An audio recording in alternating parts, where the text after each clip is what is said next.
अब तनिक जल की यात्रा देखिए।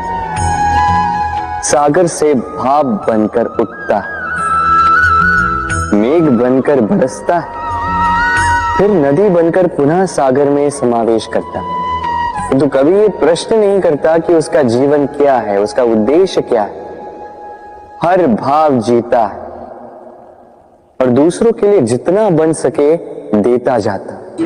जब सागर में होता है तो असंख्य जल जीवों को जीवन देता है। जब सागर से भाप बनकर मेघ बनता है तो किसानों को आशा देता है कि फसल पुनः उपजेगी।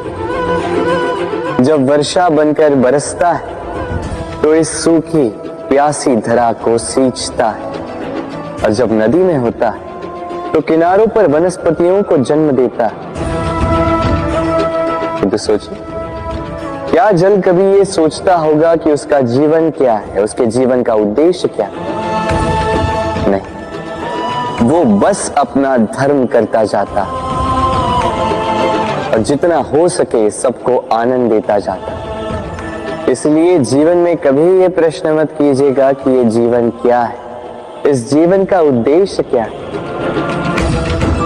बस इस जीवन को जिए और जितना हो सके उतना सबको आनंद दे।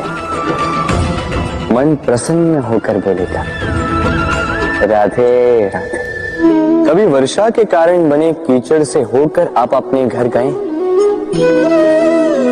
पादुका पहनने के कारण आप उस कीचड़ से तो बच जाते, किंतु उन पादुकाओं द्वारा उड़ने वाली कीचड़ की बूंदें आपके वस्त्रों को मैला कर ही देती। किंतु फिर भी उन बूंदों से आपके वस्त्र मैले हो जाएंगे, इस कारण से आप पादुका पहनना तो नहीं छोड़ते। इसी प्रकार जीवन में कुछ ऐसे लोग भी आते हैं पादुका की भांति, जो आपको कीचड़ से तो बचा लेते हैं, किंतु वस्त्र रूपी आपके मन पर शंका के दाग लगा ही जाते हैं। इन लोगों के कारण से मन को खिन्न करने की आवश्यकता नहीं है।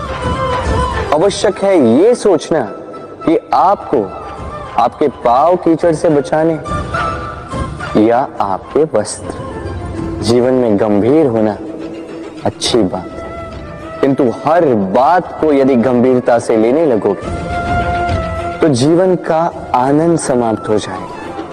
ये संसार अनित्य है, यहाँ पे ऐसा कुछ भी नहीं जो सदा के लिए जीवित रहेगा। तो जब तक ये जीवन है, संतोष और आनंद से जिए। स्वयं पर छिटकने वाले कीचड़ पर ध्यान ना दें, बस आनंद बांटते रहें। मन प्रसन्न होकर बोले राधे राधे। व्यक्ति को जब अपने प्रेम को खो देने का भय होता है तो वो अपने प्रेम को इतने कस के पकड़ कर रखता है कि प्रेम को ही पीड़ा होने लगती है। प्रेम पा तो लेता है, किंतु उसे कैसे सहेजना है ये जब उसे नहीं समझ आता, तब वो उस प्रेम पर स्वामित्व पाने का प्रयास करता है और यहीं जन्म लेती है असुरक्षा की ये भावना, ईर्ष्या। जब एक लंबे वियोग के पश्चात दो प्रेमी एक दूसरे से पुनः मिलते हैं तो सबसे पहला भाव जो उनके मन में आता है वो ये कि कैसे एक क्षण के लिए भी अपने प्रेमी को स्वयं से दूर न जाने दो, कैसे अपने जीवन का एक एक क्षण अपने प्रेमी के साथ बिता। प्रयास ये रहता है दाऊ, इन दो प्रेमियों के मध्य में कोई भी ना आ पाए, और जब ये नहीं हो पाता तब जागती है ईर्ष्या, परीक्षा। एक ऐसी व्यवस्था जिससे मुझे, आपको, सबको कहीं ना कहीं दो चार होना ही पड़ता है। स्मरण कीजिए अपना बालपन। आप परीक्षा देने बैठे हैं। अब कुछ बालक ऐसे होते हैं जो वर्ष भर परिश्रम करते हैं, पढ़ते हैं, मन से परीक्षा देते हैं। कुछ बालक ऐसे होते हैं जो अपने आसपास बैठे बालकों की नकल करते हैं और परीक्षा में उत्तीर्ण भी हो जाते हैं।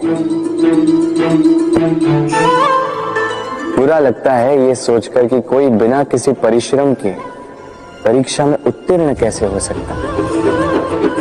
किंतु स्मरण रखिएगा, जो नकल करते हैं वो परीक्षा में उत्तीर्ण हो सकते हैं, सफल नहीं, क्योंकि वो नकल करते हैं बिना प्रश्न को समझे, बिना उत्तर का तरीका निकाले। यही हमारे साथ भी होता है। हम हमारे जीवन में दूसरों को देखते हैं, उनकी नकल करते हैं, उनकी भांति बनने का प्रयास करते हैं, किंतु ना हमारे जीवन में सफलता आती है, ना आनंद आता है। क्यों? क्योंकि हम एक विशेष बात भूल जाते हैं कि प्रत्येक मनुष्य का व्यक्तित्व भिन्न होता है। आप दूसरों की नकल करके अपना जीवन व्यतीत कर सकते हैं, किंतु यदि अपने जीवन में सफलता लानी, यदि अपने जीवन में आनंद लाना है, तो स्मरण रखिए, स्वयं के प्रश्नों का उत्तर जीवन में स्वयं को ही खोजना होगा। राधे राधे। मनुष्य को जब सफलता मिलती है तब उसमें जागता है अहंकार, और ऐसे में मनुष्य अक्सर एक बात भूल जाता है, झुकना। सोचता है कि मैं किसी के समक्ष क्यों झुकूं? और ऐसा इसलिए होता है क्योंकि मनुष्य एक महत्वपूर्ण बात भूल जाता है। इस संसार में, इस जीवन में उसने जो भी प्राप्त किया है, झुककर प्राप्त किया। बालपन में चलना सीखा तो इस धरा पर झुककर, गिरकर। बड़ों का आशीष लिया तो झुककर। किसान को फसल काटने के लिए झुकना पड़ता, कुएं से पानी निकालने के लिए पात्र को झुकना पड़ता है। भगवान से आशीर्वाद प्राप्त करने के लिए उनके समक्ष झुकना पड़ता है। आंधियों में वृक्ष सुरक्षित कैसे रहते? झुककर।